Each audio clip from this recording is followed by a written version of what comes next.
Good morning. Our next speaker, Kevin Randle, has spent the last 4 decades researching and investigating UFOs. Most notably, his work on the Roswell case has broken many stories on new witness testimony and new facts about the case. But his work goes well beyond Roswell. He's a retired lieutenant colonel from the United States Air Force after spending 33 years enlisted in the Air Force and even spending time overseas. I applaud his honorable effort and his contribution to our freedom. So thank you to that. So here to talk about, and let me welcome to the stage, to talk about Len Stringfield and crash retrievals is Lieutenant Colonel Kevin Randle.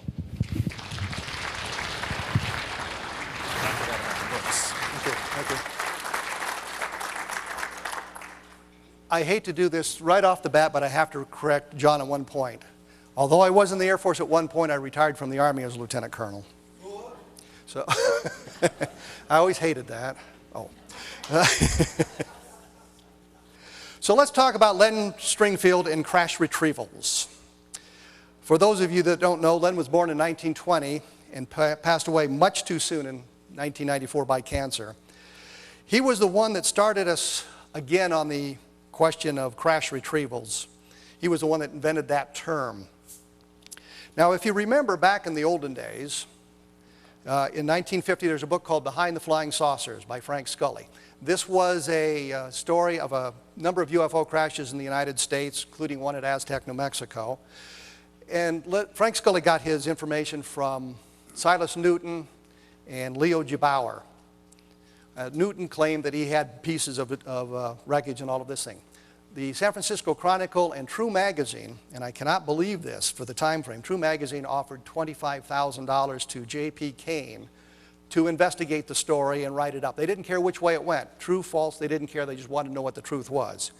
Kane did such a brilliant job of destroying that story, showing it to be the hoax that it is, that nobody in UFO research wanted to talk about crashes.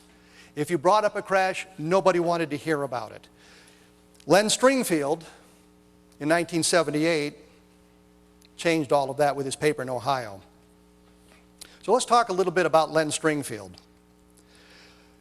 Len was a veteran of World War II and had been an intelligence sergeant with the 5th Air Force, and by coincidence was on the same island as Jesse Marcel. I don't think they ever met one another at that time, and I don't think they ever saw one another, but they were on the same island, and I think that kind of forged a bond between the two men later on. He was one of the first to be sent to Japan after the surrender at the end of World War II. He made his first UFO sighting in 1945. So Len was one of those that saw the Foo Fighters. These were not just the balls of light that we've always heard about, but it was something different, something more structured, something that was solid. And Len's sighting became very important because of what happened. So on August 28th, 1945, while they were en route to Japan, near Iwo Jima, where that battle had been fought in just months earlier, he was aboard a C-46 that was affected by the proximity of 3 Foo Fighters. In other words, electromagnetic effects that caused the aircraft engines to begin to sputter. I'm going to take a moment here and read exactly what Len said about that sighting, because I think it's important to get his words rather than my interpretation of his words. He said, "I was shocked to see 3 teardrop-shaped objects from the starboard side window. They were brilliantly white, like burning magnesium, and closing on a parallel course with our C-46, small 2-engine airplane. Suddenly, our left engine feathered, and I was later learned that magnetic navigation instrument needles went wild. As the C-46 lost altitude with oil spurting from the engine, we were told to prepare to ditch. I do not recall my thoughts or actions during the next horrifying moments, but my last glimpse of the 3 bogies placed them about 20 degrees above the level of our transport. Flying in the same tight formation, they faded into a cloud bank. Instantly, our engines revved up and we picked up altitude and flew steadily on course to land safely at Iwo Jima. This sighting, as you all can tell, contained a number of elements that would become very prominent in the UFO field later on. Electromagnetic effects affecting the engines of something nearby, some kind of vehicle nearby.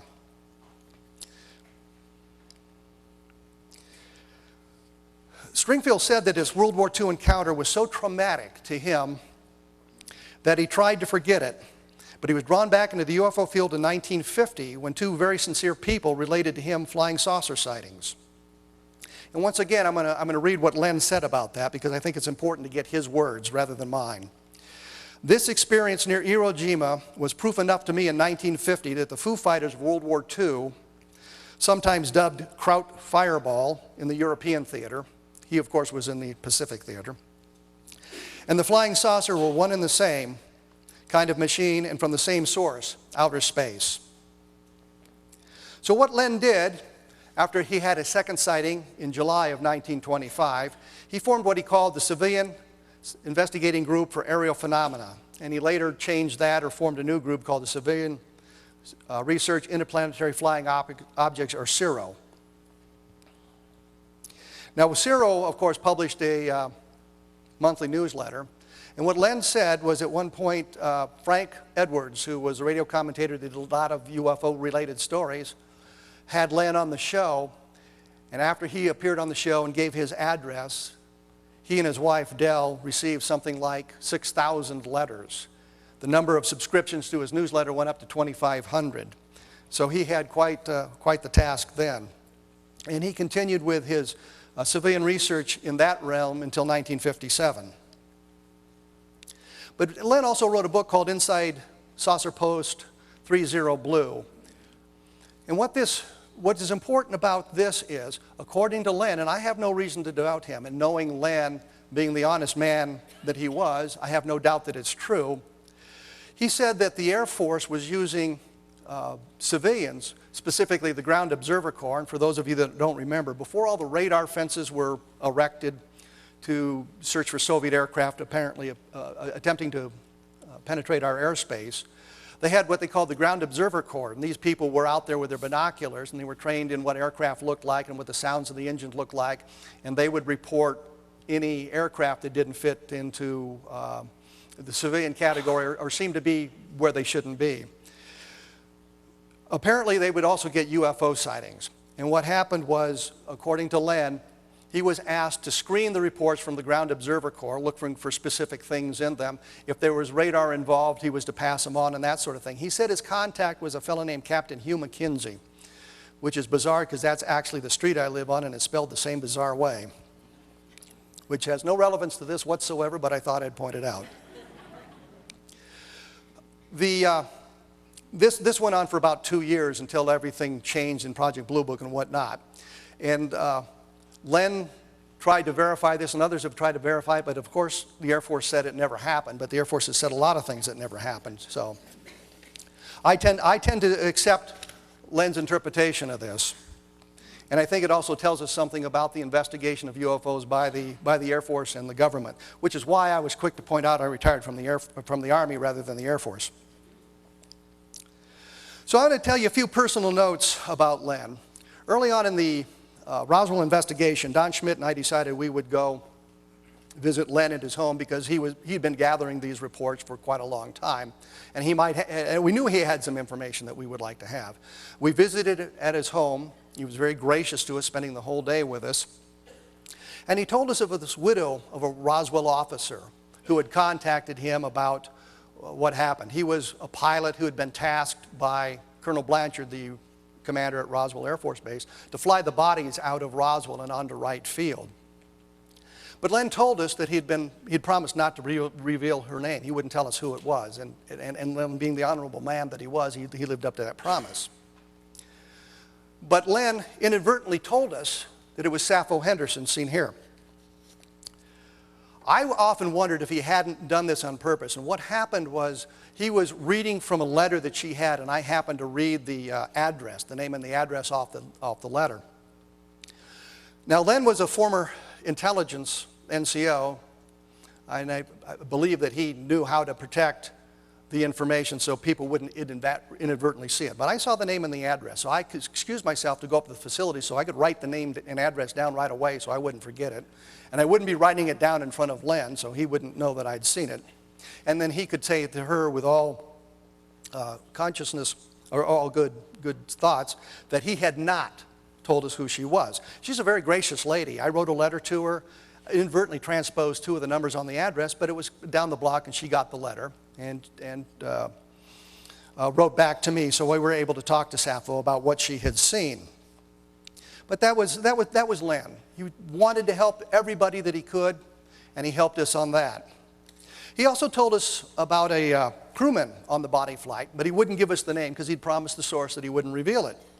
But I happened to see the name on an envelope. So I excused myself to go use the facilities. I'm not sure what Len thought about my bladder capabilities, but I went and wrote it down. But the real key to all of this was that we were able to identify the crew. We had the name of the pilot, Pappy Henderson, and in the Roswell yearbook that Walter Hott had kept, Pappy Henderson's name only appears one time, and it's with his flight crew. The name that he gave us at that time, Robert Slusher, also appeared on that flight crew. So we had the names of all the flight crew all of a sudden. So I began the search for Robert Slusher. I talked to a guy in Tennessee whose name was Robert Slusher. He'd been a pilot in World War II, but he wasn't the right guy. Now, Glenn Dennis becomes important in this, is because Glenn Dennis had given us the name of his nurse, Naomi Self. And we had been searching for her as well. And I'm talking to Glenn Dennis on the phone, and he says, "Why haven't you found our nurse? I've given you her name." Well, I didn't mention that women tend to get married and change their last names, and that makes it a little bit more difficult. But I said to him, I've been looking for this guy named Robert Slusher. I haven't been able to find him. I talked to another guy named Robert Slusher a couple of days ago, but it's not the right guy. Glenn says, "Oh, I know Bob. He lives over in Alamogordo." So I called him, and it was the right guy. So with the information that Len gave us, inadvertently that it was, we were able to identify the flight crew of Roswell and talk to a number of the members. And if I tend to digress here for a moment, we found a guy named Felix Martucci, who was also on the flight crew, and Len knew him as well. I tried to call him a number of times and only got his answering machine, and I tend not to leave messages on answering machines when I'm doing this sort of research, simply because it alerts them that you're trying to call, and they may never pick up the phone. But Len actually got a hold of Felix Martucci, and he hung up on Len.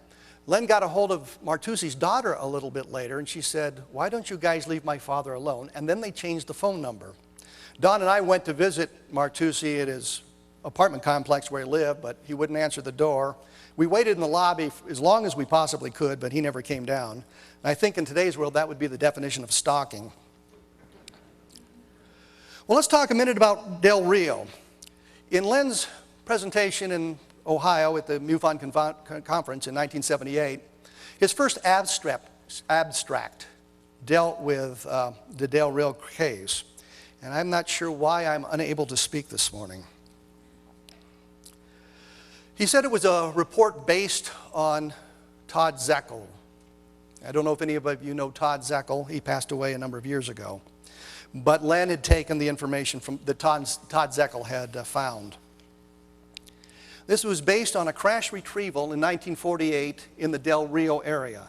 And it was based on the testimony of a retired Air Force colonel. Not a lieutenant colonel, but a full colonel, an 06 as we say in the world today. And as I say, there were two retired Air Force colonels who were apparently involved in this thing, and Zeckel had the names of both of them. The first one was a provost marshal. That would be like the top cop on a military installation. He'd be responsible for law enforcement, for security, and a lot of that sort of thing. And the reason I pointed out that we'd been stalking Martucci is because Zeckel apparently stalked this guy, but he was much more adamant about it. He followed him a lot closer. He did talk to the man, and the colonel said that he knew nothing about it. Well, at times when you get to that point, there's really not a whole lot you can do. I was trying to find a general who had been in charge of ATEC sometime in the 1950s, because he should know something about the Roswell case. Well, I finally found the guy, and I called him on the phone. And his response to me was, I don't know who you are. I don't know what's classified and what's unclassified. I'm not going to talk to you. Well, there's not much you can do about that except go visit the guy at his home, which again would be stalking. I'd learned my lesson, so I didn't bother to do that. Zekel did not, and the colonel eventually took out a restraining order against him. So that was the first one. I believe the colonel's name was Bauer, and he'd been the provost marshal at Carswell Air Force Base in 1950. Zekel found Robert Willingham, who was the second retired colonel.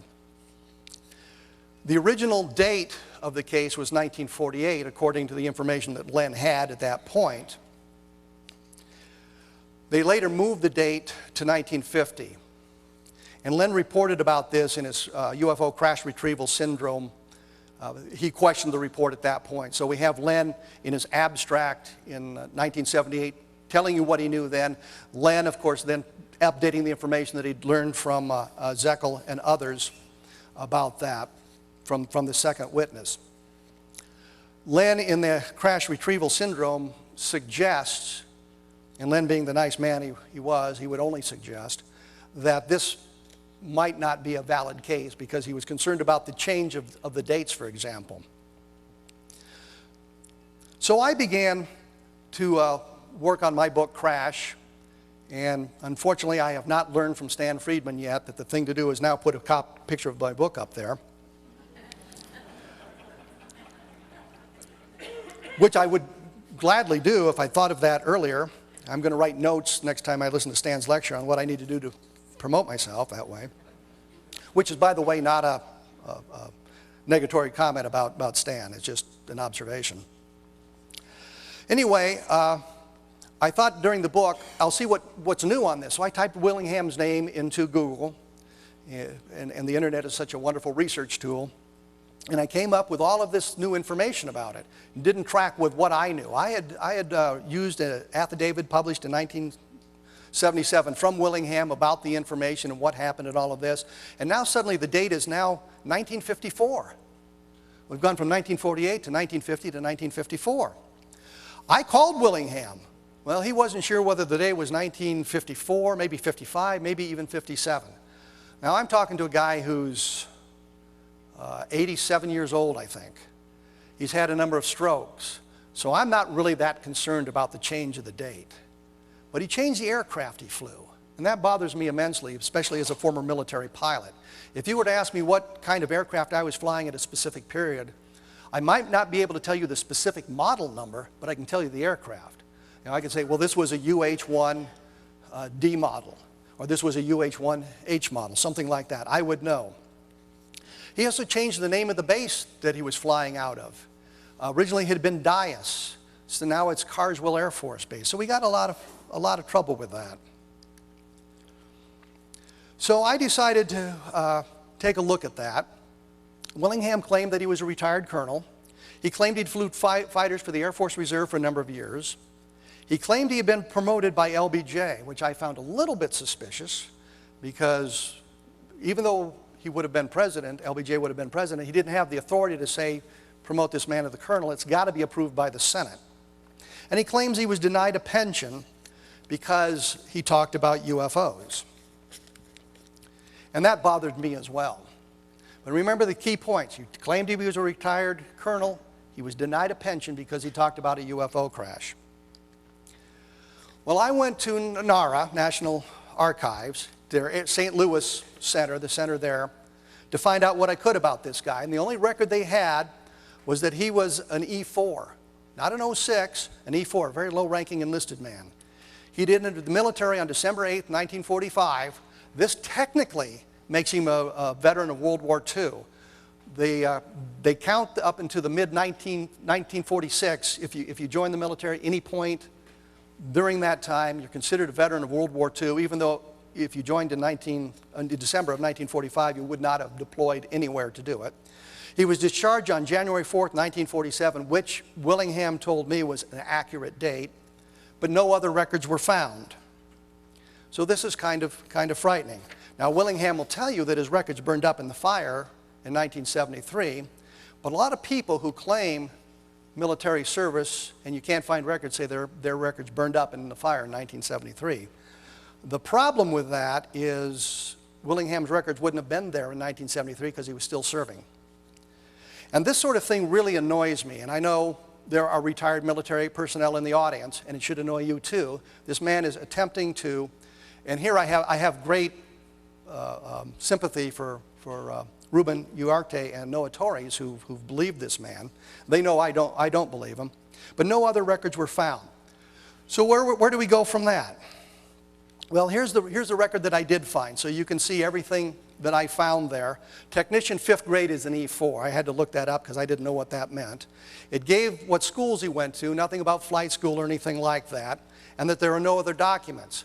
Now, to be fair on this sort of thing, I checked on my own records, and they weren't very accurate, but it did confirm the things I say. Like I say, well, I served in Vietnam. Well, it shows that to you. It shows all of that, all that sort of thing. They're just not up to date. This is all I could find.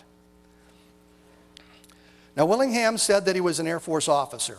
This is Willingham in the 1960s in his Air Force uniform. So people say, well, if he's inventing this story, how would he be smart enough to have a picture of him taken in an Air Force uniform in the 1960s? And I have an answer to that question. If you look right here, those are Civil Air Patrol ribbons. You can tell, and I'm not sure how well it comes across on the screen, but the bottom row, there's one ribbon that's got a little triangular propeller shape in it. That's very indicative of Civil Air Patrol ribbons of the time. And you can wear those on your Civil Air Patrol uniform. These are military ribbons that you'd be awarded for your service in his case in the Army. And that's also appropriate on a Civil Air Patrol uniform. The Civil Air Patrol, of course, is an auxiliary of the United States Air Force, but it's an all-volunteer organization, and it does not carry the same sort of responsibilities that being in the Air Force Reserve would carry. But on your Civil Air Patrol uniform, you can wear any ribbons that you earned as a member of the American military. So this clearly becomes a Civil Air Patrol uniform as opposed to an Air Force uniform. Here's the real key. On the lapels, and all of you who have served realize that you wear a distinctive insignia there, U.S. in some fashion. In the Army, if you're enlisted, you get a U.S. on one side, a branch insignia on the other side. If you're in the Air Force, it's a U.S. with a circle around it if you're enlisted, or now it's a U.S. for both officers enlisted if you're on active duty or in the reserves. This is where he took off those distinctive insignia, and you can see the pinholes. So clearly, this is evidence of the deceit. This is Willingham in his full colonel uniform. You can see he's wearing jump wings with a star on it, which means he's a jump master. Those are only issued under very specific circumstances. He's wearing a badge that I believe is glider wings, which were last issued in 1962. The ribbons on the one side, the military ribbons, he's got his Civil Air Patrol ribbons on still, but the ribbons on the one side have been changed. There's different ribbons, including an air medal, and I believe a soldier's medal, which he shouldn't get. The cap device at the top is the Air Force cap device, not CAP. Again, no distinctive insignia on the lapels, and the Presidential Unit Citation and the Korean Presidential Unit Citation are worn on the wrong side of the uniform. But that's Willingham in his uniform today. And what I would say in a normal circumstance like that, if we sent this picture to the FBI, he would be in trouble for violating the Stolen Valor Act. But some brilliant judge here in Colorado on Monday or Tuesday said that the Stolen Valor Act was unconstitutional and lying about your military service is free speech. Yeah, that's what I thought too. This, I thought I'd show you a real live Air Force colonel.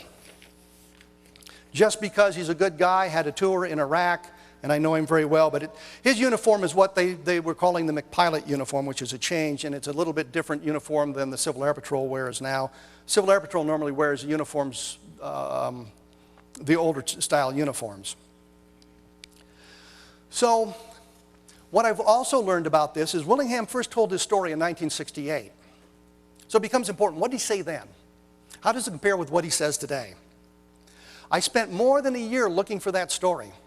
I wanted to see what it said. It was supposedly in a shopper newspaper in the Harrisburg, Pennsylvania area. I got some members of MUFON in that area to help me out.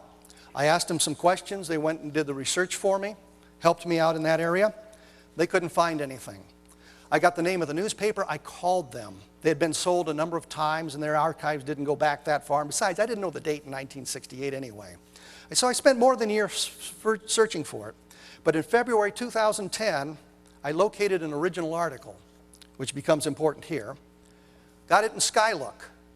That used to be the MUFON Journal many years ago. And as you can see, it was sort of a mimeograph thing, and it was right after the beginnings of MUFON. This is from the February and March issue of 1968, so you can see that. And there's Willingham's story. See, he's a colonel in the CAP. That's accurate. Actually, he was a lieutenant colonel at the time. Had an avid interest in UFOs for years, dating back to 1948, when he was leading a squadron of F-94 jets near the Mexican border in Texas, and was advised by radio that 3 UFOs flying formation were near. He picked them up on the plane radar and informed one of the UFOs had crashed a few miles from him in Mexico. He went to the scene, but he was prevented to get there by Mexican authorities, but he saw the crash, and he saw numerous pieces of polished metal on the outside and very rough on the inside. That's the original story. The F-94 was not operational in 1948. In fact, it may have not been off the drawing boards in 1948. He talks about 3 objects. He talks about the radar. This story doesn't make sense. Now, we have to ask ourselves, when we get into this, Willingham also talks about how he knows the date has to be after 1950 because he was in Korea. And there's all kinds of problems with that somehow I just don't want to get into. Anyhow, he said he flew the F-94. He said there were 3 objects. He said one was crashed, and he was prevented the approach by the Mexican authorities. Len said he knew the story well, that it was disputed by some researchers, and me now. And he said he used the Zekel story from the Midnight Globe. I don't even know if they still publish that. It was kind of a cheap version of the National Enquirer. Len believed this story to be a hoax. So I wanted to follow up and take it to its ultimate conclusion, because I believe it's a hoax too, and the problem is, we eliminate Willingham from the story, there is no Del Rio crash. Willingham is the only source that's ever talked about this. And I can go on and tell you about other documentation I've seen. I could talk about, he says, well, he flew fighters in Korea. But what happened, he was sent to Korea to work on radars. He and a friend, who was also a rated pilot, saw 2 F-51s sitting around, so they took them off and they went out and flew their own missions. He doesn't explain how he managed to check into the combat area. He doesn't explain how he could contact the FAC, what code words he would use. He does not explain how he could rearm, refuel in these stolen fighters. He doesn't explain why the people responsible for those fighters, the commanding officer of the squadron, the property book officer, weren't out looking for them. He said he strafed enemy positions near the 2nd Marine Division. He doesn't explain how he knows where the battle lines were. He doesn't explain how he knew which side was which. He doesn't explain any of that. So to me, the story just doesn't make sense. I know in Vietnam, flying, as you took off from one area, you had to call DIVARTY, which is Division Arty. And you said, I'm flying from, in my case, Cu Chi to Tay Ninh via, we called it go to hell, but it was go to hop. And they would tell you whether or not there were any guns, artillery firing, that you could file the gun target lines and possibly get hit by an artillery shell, which is not a good thing. So the story doesn't make sense to me. I don't believe it. I have great sympathy for Noah and Ruben, who believe this guy's story. We're still trying to check it out, but I've reached the point where, as a retired military officer, it just really annoys me that this guy is trying to increase his credibility by claiming to be a retired military officer when there's absolutely no evidence. In fact, he says his record's burned up in 1973, and I know I'm going way overboard on this, but right here in Denver, There's the Air Reserve Personnel Center, which used to be downtown, but now is out at what used to be Lowry Air Force Base. They have DD Form 214s for everybody in the Air Force when they got off active duty, which means even if his record's burned up in St. Louis, there'd be a record there at the Air Reserve Personnel Center, but they have no record of that. And there's other sources to what they call reconstruct the records. Well, we've had enough of this. Let's go on to Cape Girardeau, which was another of Len's reports, and one that I think Len really kind of liked. This was an original report that was sent to Ray Fowler, who, of course, because of Len's work, sent it on to Len. And this was a story told by Charlotte Mann in a long letter to Len. He asked her to rewrite the letter so it was a little bit, it followed a more narrative flow than the letter she had written. And he published it in his UFO crash retrieval, The Inner Sanctum, in July 1991. So Len continued on his work. This was a crash in the spring, as best Charlotte can remember, of 1941. Her grandfather was a minister, Reverend William Huffman, and people came to his house one day. I don't know if they were obviously in civilian clothes. They may have been police officers. And they asked him to come with him because there had been some kind of an aircraft accident. And he was taken to a field 12, 14 miles out of Cape Girardeau where an aircraft had crashed, or what they called an aircraft. Now, he said it was pretty beat up and there were a lot of pieces laying around, but he saw enough to note that there was sort of a rounded shape, and he saw enough to see some kind of a seat and an instrument panel with lots of instruments on it. Nothing that he could describe, of course. He said there were military officers and police officers present, and they were working the site. He said there were 3 bodies that definitely were not human. And whenever this comes up in conversation with skeptics or debunkers, they always say, well, how can you say that? I'm thinking, well, you're seeing the body there and it doesn't look like a human. You pretty well can make that observation. He said that he prayed over them, but he did not touch them. He said that they weren't burned. Now, interesting, I put this in. He said the skin, or maybe a suit, he didn't know for sure, he couldn't tell, was like wrinkled aluminum. And as I was driving down here, I had downloaded the Jeff Rentz program where he interviewed Robert Willingham. Yeah, he came back again. But what's interesting is Willingham made a comment like this. But this information has been around since 1991, and Willingham has expressed a interest in UFOs, so he might have picked it up from there. They said there was no hair or no ears on the alien creatures, which would be another giveaway that they weren't human. They were small framed, about 4 feet tall, with the large heads, oval eyes, but no nose. So you've got pretty much a standard alien type description there. What was interesting is Charlotte talks about how several men took pictures. But her grandfather was warned not to talk about this, so he gets home and he immediately tells the family exactly what he saw. And you know, you're a civilian, you're a minister, you're credible. I mean, the guy's credentials are there. He's clearly credible. He's warned not to talk, but I'm thinking in the same circumstance, I'd probably told my wife and family as well.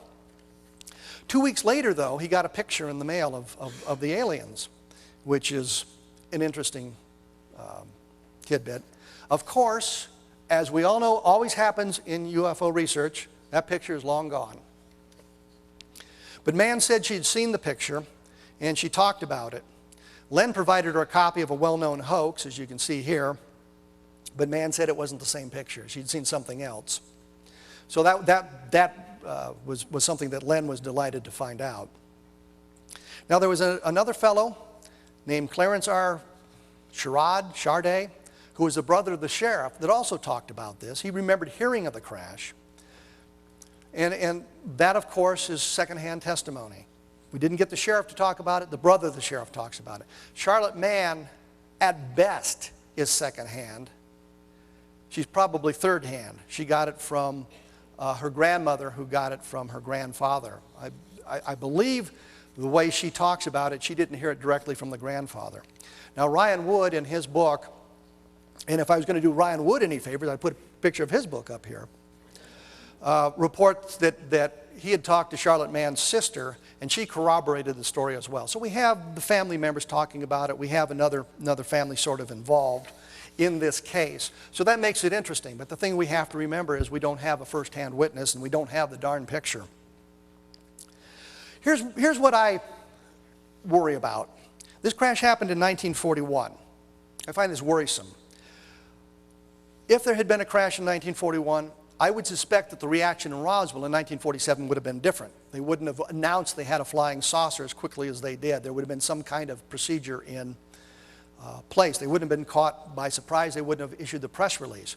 Now, in discussions with some people about this, they've made a couple of good points that this crash happened in spring of 1941. That's prior to the United States entering the Second World War.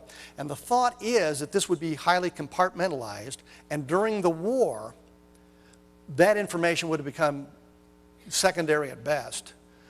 It would have been a very low priority, anybody's way of thinking, and that information may have disappeared in the great maw that we know as the Pentagon. So that when Roswell happened in 1947, it was as if there was a new event that they weren't expecting like that.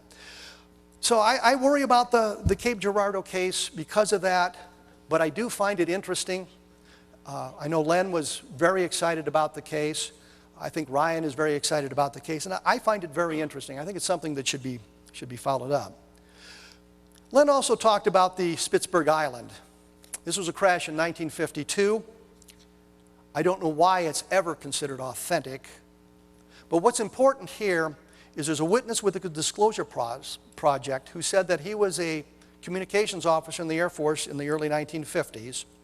And while he was working in their classified message center, he saw a classified message about the Spitsbergen crash. This is very important information. I mean, here we got a guy who was working there, he saw the message, and he talks about it. Well, that's pretty exciting. Here's the problem. I've seen the message too. It's in the Project Blue Book files. Blue Book was alerted about this. The message did go through the message centers. It was classified, I believe secret, maybe confidential, but it's since been proven to be a hoax. And I think there was a very good article in an International UFO Reporter about this from a fellow in Sweden who did an awful lot of work on the Spitsbergen crash. The newspapers that are supposedly quoted in the articles don't exist. The member of the Norwegian general staff who supposedly was quoted, he didn't exist. And I think vetting on this would have disclosed the truth of it, because I know Disclosure Project is very excited about this. Well, here's the message, so you know that I do in fact have it. And this is just the message saying that what had been reported to them. Now this Spitsbergen thing, the reports of it end up in newspapers later on, quoting the newspapers from Norway in South America, in Europe. So there was a lot of this stuff going on, but nobody can get back to the original source. And one thing about the original source said these were great circular craft with jet engines around the rim, so they're using jet engines to create lift by spinning the thing really fast. And the instrumentation was all in Russian. So it started out as some kind of a Russian craft that had crashed and eventually evolved into an extraterrestrial craft. So this is a case that should be eliminated from our list of UFO research. So let's talk a little bit more about Len's words in this respect. I believe he coined the term that we all use today for crash retrievals, so he gets credit for that. And in his 1978 paper, he noted the impossibility of telling all of these crash retrievals. I've looked at some lists on the internet, the top 300 events. This is preposterous. They'd be raining out of the sky. And if that was true, we'd be having a lot of different conversations right now. And we probably wouldn't be trying to determine the origin of UFOs and what's going on. We'd have a pretty good idea of what's going on. But his 1978 paper, that opened the door for us. That told us that crash retrieval research was something that could be done, something that should be done, and that we shouldn't reject all of these stories out of hand. There's something important going there because there's so many of these stories. The problem was, as Len said, many of them were single witness. He said many of them were hoaxes. And just last night, in conversation with Robert Wood, he was saying that he had met with Len in the early 1990s. First time he had met Len. And he asked Len how many legitimate crashes he thought there were. And Len said 5 to 8. I'm thinking the number might be a little high, but I'm very, very jaded in my looking at this thing. But Ryan wanted to know what I thought were the 5 best. And I would, of course, was talking about Roswell. Shag Harbor, I think, is very good because of the documentation that Doug Ledger and Chris Stiles found. But Len also said that many of these cases were hoaxes, and that we should be aware of those hoaxes simply so that the next time we come across that information, we'll know that we don't have to waste any time on it. We know what the answer is. But he believed that we should be investigating them. And I know that Len was often criticized during his work because he put a lot of stuff in his crash retrieval reports that was shaky at best, that he hadn't vetted himself. And I actually asked him about this at one time, and Len said that what he hoped to do was put out information that might come from a single witness, that another researcher might have heard something about and have additional information, and that the report that Len, had reported on would be enough to get that second fellow started, tell them something more. So he believed that we should investigate them, but that once we've got a solution, we should understand that. And one of the things that struck me as odd here this weekend, a number of people have asked me about the Kingman crash. 1953, Arthur Stansel, I think, had the calendar page, talked about an event where the craft was embedded in the sand, and he was taken out there in a bus with blacked out windows so that he could do his part in determining the force with which the object impacted the ground. And I'm thinking, well, that's single witness. But there's a second witness named Judy Woolcott.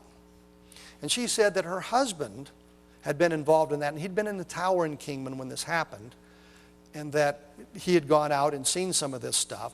And he sent her a letter while he was serving in Vietnam about this, but before he told her anything more, and I thought it was pretty strange, I'm in Vietnam, I'm really not writing my wife about UFOs, but that's okay. He was killed before he could do that.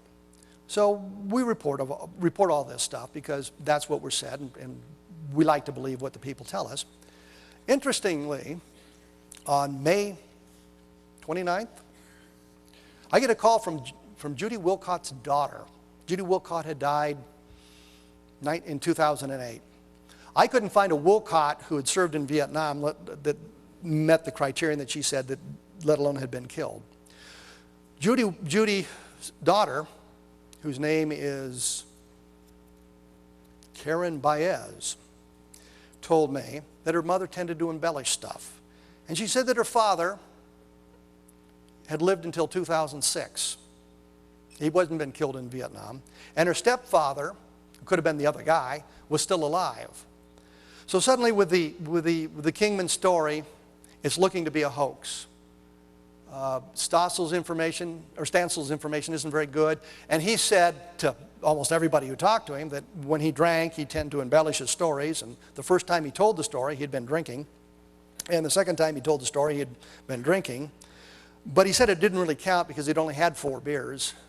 So I thought it was odd because normally it's just 2 beers. When you get stopped by the police, well, I just had 2 beers, officer. So anyway, you know, that story I believe to be a hoax. I don't believe we need to waste any more time on it. And this is one of the things that Len would like us to do, is investigate these cases. Once we get the information, share it with everybody so that someone else doesn't have to waste a lot of time going to Kingman and looking through the newspapers and discovering there's nothing in the newspapers about it. Talking to the residents who've been there for a long time to realize that they know nothing about it. And we can use our resources, whether they're financial, personal, investigatory, to better ends. But Len had hoped his research would provide clues. Now, when Len did his paper, he wanted to make sure that we would open our eyes to this subset of UFOs that we'd ignored for too long. And he wanted to provide us with the first steps. And I know we've had some discussion here at this conference to share the investigative tools that we all have with one another so that we can improve that. But without Len, there would be no crash retrieval research. I don't think we would get anywhere near the point we have reached had it not been for Len and the work that he'd done. So he made it clear that there would always be some bad with the good, and I'm sure that all of us who have done research realize that there is some bad with the good. But when Len did his first report in 1978, Jerry Clark, and I'm sure you all know the name, Jerry Clark said that this was a waste of time. Jerry just didn't think we should be doing it. But when Len died, Jerry had this to say: crash retrieval claims are a legitimate concern of ufology, and they may turn out to be its most important question. And it's a good thing to all of us, for all of us, that most ufologists elected to listen to Len. He was saying Len was right, he was wrong, that crash retrieval is an important subset to UFO research, and we owe all of that to Len Stringfield. Now, if you have any questions or would like to refute anything I've said, because that normally happens too, I'd be willing to entertain them, but please come down to the microphone. And don't rush down there, as Stan would say. I believe there was, the Del Rio crash was mentioned in the Eisenhower briefing document. Assuming that that was real, could that give some validity that there was a crash in that area? No. No, okay. The simple solution. Here's the problem with this, and I put something up on my blog about that. All of the information about Del Rio comes from Willingham.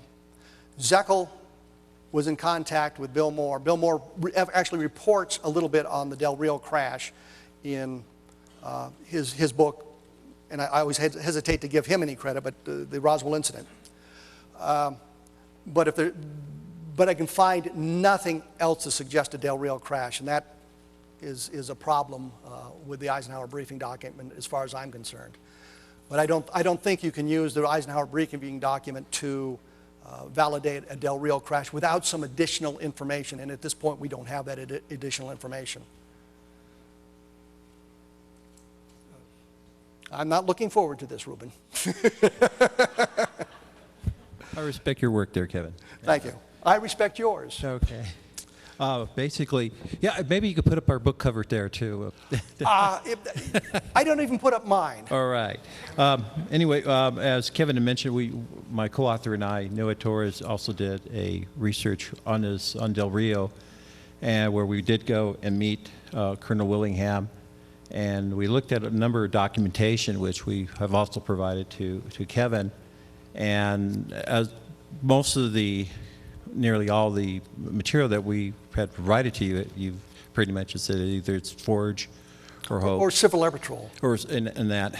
And yet we've also have consulted with other military people who have also looked at the documents. And so we do have a difference of opinion. Well, there's one document that Yeah. is sort of the 20-year letter type thing that says he's met the requirements for 20 years.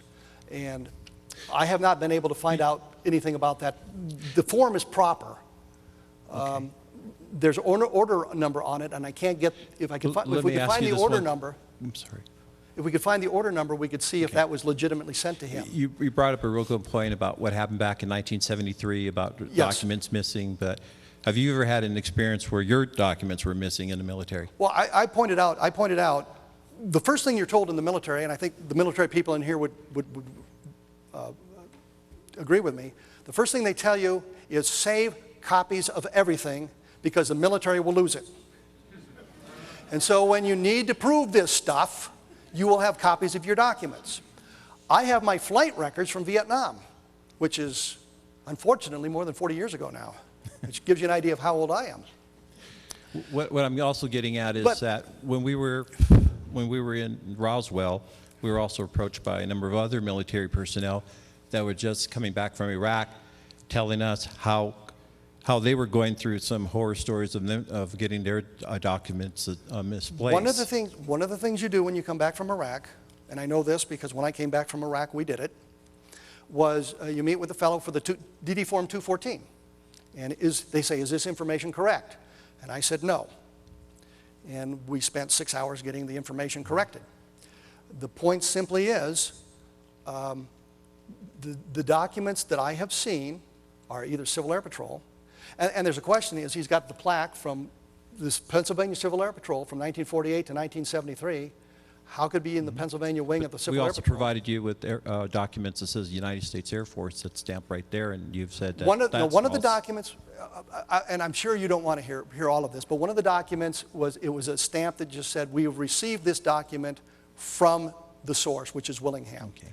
The question is, if he's a retired military officer who's not getting his pension, why hasn't he gone to his congressman?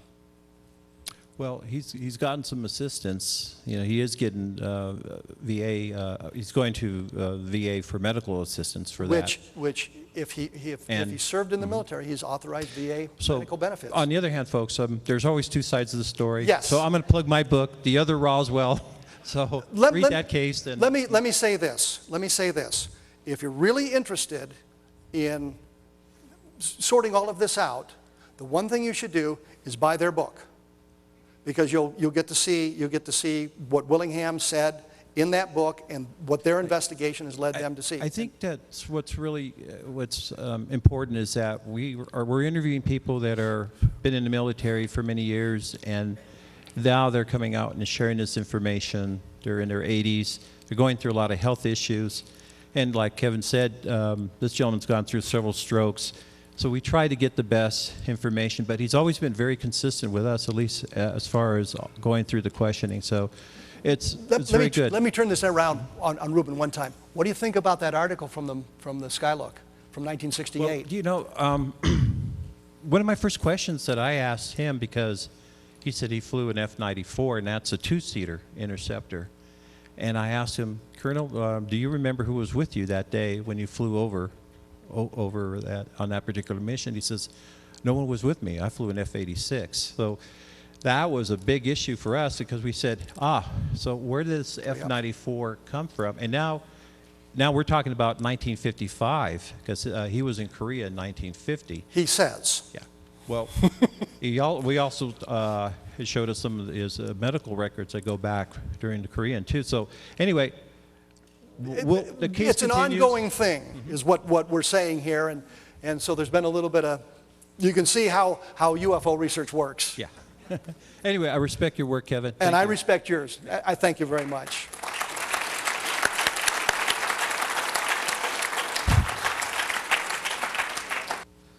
In addition to Roswell, would you talk for a moment about another crash retrieval incident that you consider highly credible? No. Just kidding. Just kidding. Well, you've done a great job of talking about exposing hoaxes. Well, I think the Shag Harbor case, which is went on during the University of Colorado study, and their job was to look at UFO sightings, and so they made a phone call to Canada, and they said, well, some teenagers were involved, so they didn't bother to follow up on it. I mean, here's what they were supposed to be doing, so they fell down on their job. But this was a object seen in the sky. There's actually a photograph of it in the sky, more of a blob of light than anything. It's seen to fall into Shag Harbor. There's a residue left on the ocean, a bubbling foam, yellowish foam. A number of fishing boats come in, so they know the object is down there. The Canadian Navy responded, the American Navy responded, and there's even evidence that the Soviets responded. And I say Soviets because it's 1967, and they were Soviets at the time. Chris Stiles and Don Ledger have done a marvelous job. In fact, Chris Stiles did a presentation on Shag Harbor at the 1996 symposium in Greensboro, North Carolina. But they have uncovered a lot of documentation, and in this respect, it's better than the Roswell case, because they found all this government documentation about this case from high-level sources in the Canadian government discussing what's going on. They had trouble with some documentation disappearing that they were eventually got to. They've interviewed some high-ranking Canadian officials who talked about this event going on. So this object is down in the water. It may be not so much as a crash as a emergency landing, There is then talk of a second object joining the first, and eventually as the Soviet submarine comes in, the two objects take off and they leave the area. But it's very intriguing because of all the documentation, so clearly something happened. It's like Roswell. We know something crashed there, it's just what was it? Shag Harbor is the same way, but there's an awful lot of documentation for it. So I think Shag Harbor is a very good one. I go back and forth on Kecksburg. I know Stan Gordon has done a lot of work on that, and Leslie Kean has done some very good work on that. But I was watching a program on the Science Channel called Meteorite Men, and there was at the beginning of that they showed some video of meteors falling, which is very intriguing. And now on one of the video bars on my blog, I have a meteorite one. There's one called Meteor Compilation that rotates through it, and it's 3 minutes and 19 seconds of meteor falls. And for all the world, some of those look like a lighted cockpit and the windows of an airliner coming down, and it's a meteor. It's clearly a meteor. And I'm thinking if you get just a glance at something, you might think that it's some kind of airliner crashing as opposed to a meteor coming down. I mean, if you get a chance, go to YouTube and just type in meteor compilation, and you'll see 3 minutes and 19 seconds of these, and it's very fascinating. Something fell into the woods near Kecksburg. There was all kinds of state police going in there. They said Army people in there who were armed. I suspect they were probably Air Force, only because civilians don't really see the difference in fatigues between Army and Air Force, especially in that time frame. So they would see a soldier or a person in uniform and assume it's Army and not make it the distinction. But that's also a very good case, and I got some good help from both Leslie Kean and Stan Gordon on putting the book together. So there's a couple of very good ones. But what we're saying is, and Len said the same thing, that he thought there were 5 to 8 good crashes. I've just given you 3 that I think are very good. I could say Las Vegas for 1962, but I'm the primary investigator on that, so I'm a little bit concerned about that. But I just came across one, and Ryan Wood put a question to me last night. If you had $50,000 for research, what would you do? And I said I'd probably research a casino and see if I. But my time's up. It says so in big red letters. And now I'm going to turn the floor over to this fellow here whose name I've forgotten. No, I didn't forget it, John. I'm just saying that. Thank you all very much.